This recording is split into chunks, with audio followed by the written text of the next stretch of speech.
It's 13 past 3. I'm Jenny Marchant. Who in your life gets a Mr. or Mrs. title? When do you use those titles? Because it feels like we're using them less and less. Ham says regarding the Mr., Mrs. or Miss salutation, it's really only the kids' teachers, to be honest. Is that true in your life? Or are there others you are using Mr. and Mrs. for? Let me know on 1300 33 12 33. Text on 0487 99 12 33. On that, at school, did you always call the teachers Mr. or Mrs. something? Maybe they were just Sir or Miss, or maybe your school was a bit more progressive. You could just call your teachers Brett, Mandy, something like that. I was reading an article in The Conversation today, that website. You can go and check it out if you'd like. It was taking a look at some research in this area, which mainly comes from the US, and it found that first names can support some stronger teacher-student relationships. So I wanted to talk it over today from a local perspective. Dr. David Roy was a teacher for 17 years and has been a lecturer in education at the University of Newcastle for just as long. Good afternoon, Dr. Roy. Good afternoon, Jenny, if it's okay to call you by your first name. Please do. Please do. Please call me David today. Okay, thank you. I mean, these are the conversations we have now, I feel, among our peers as we become maybe a little less formal in our society. What kind of an impact do you think it has whether students use formal titles or not with their teachers? Well, I actually think it's down to the school and the kind of the culture of the school and the community around it. For some, it will never be a good thing to happen because it kind of loses a sense of respect and a kind of recognition of the status of teachers in society. For others in a community, it's a way of engaging. So I don't think there's a one size fits all. It really does depend on how comfortable the school is, the community is, and the individual themselves, if they want to be called Mr. Roy, Dr. Roy, Roy, or just David. So, and I have been called all these things and a multitude of others that I can't repeat on the radio as well. Yes. So I guess it's down to the individual and what are they comfortable with. For myself, I'm at the university now, I'm working with adults, and I get students who say, Dr. Roy, and I go, no, just call me David, because we're all grown up and adults and going to treat each other with respect. If I have to travel to China, that's not suitable. It has to be Professor Roy or Dr. Roy, depending on what they want to use.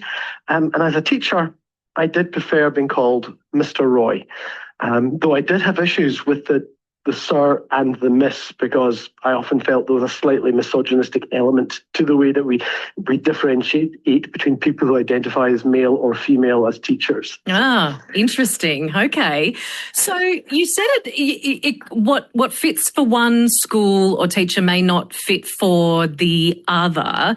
What are some of the reasons that it might be a good fit to use a first name for a teacher? I think if it's a very much a kind of a close-knit community within the school, particularly maybe within rural communities, when everyone knows everyone already and it can be a bit awkward. And depending again on the type of school, some schools are more formal. I know that some of the independent schools, they prefer having much more formal terms.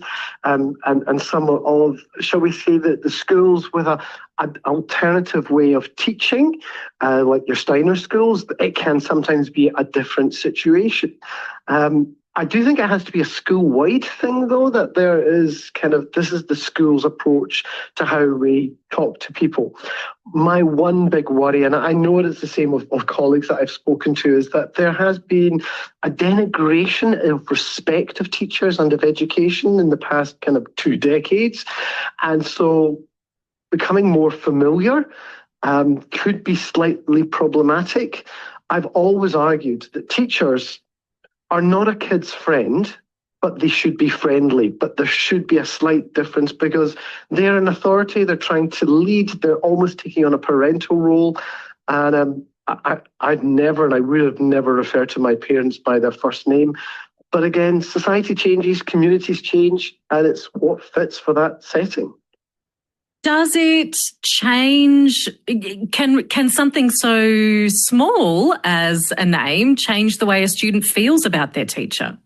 Oh, I think names are really important, the same way that pronouns for people are very important. I think it changes how you view individuals and how you look at them. The fact that I said, just call me David, and you introduced me with a title, says that we're going to have a more relaxed conversation. And if I kept the formality of my title with you, it would create a different relationship between you and I talking right now. So I think names are important, and they do show a sense of respect or awareness. It's the same way that when I get an email from a business and my last name is Roy, which is often someone's first name. And it lets, when I get an email to, hey, Roy, could you, I'm immediately aware that you don't really take care in how you talk to me. So I think it does change a relationship. And again, it's all down to, well, how does the individual want to be referred to? Because we should respect individuals and how they like to be talked to.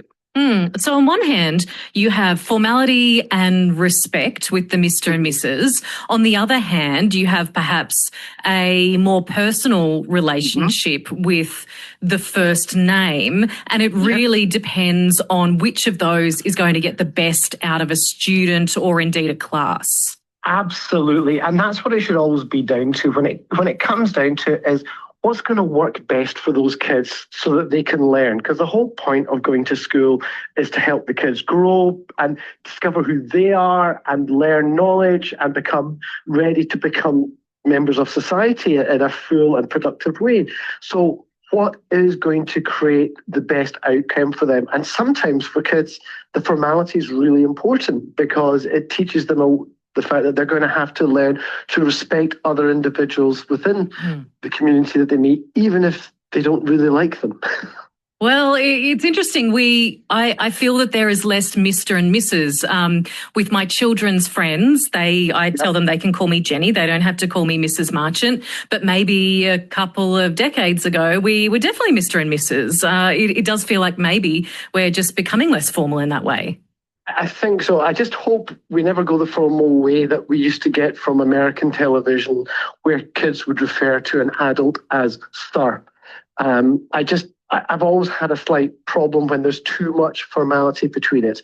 But yeah, I think things will change. And as we are seeing with the way that we deal with our kids' friends, absolutely. David, at the other end, teachers may be calling students Mr. and Mrs.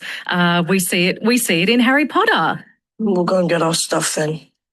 What are you talking about, Mr. Weasley? You're going to expel us, aren't you?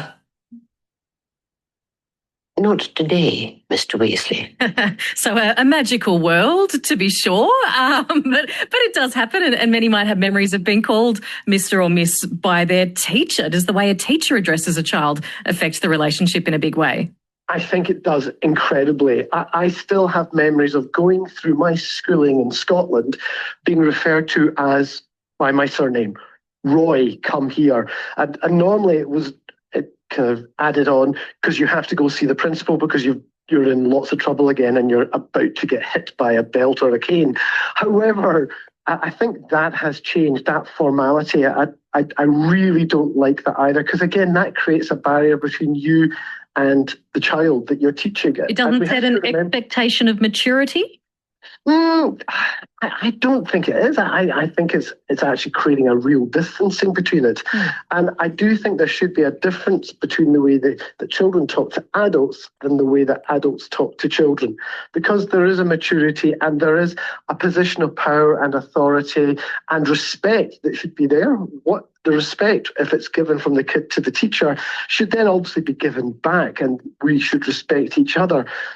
But I worry that informality, too much, we lose that. But at the same time, having a little bit of warmth and consideration, because people learn better when they think the individual cares about them. David, Dr. Roy, it's been a wonderful conversation. Thank you for having it with me this afternoon. My pleasure, Ms. March. Is Dr. David Roy from the University of Newcastle. Right, so we've heard a bit about what goes on in schools, and look, feel free to let me know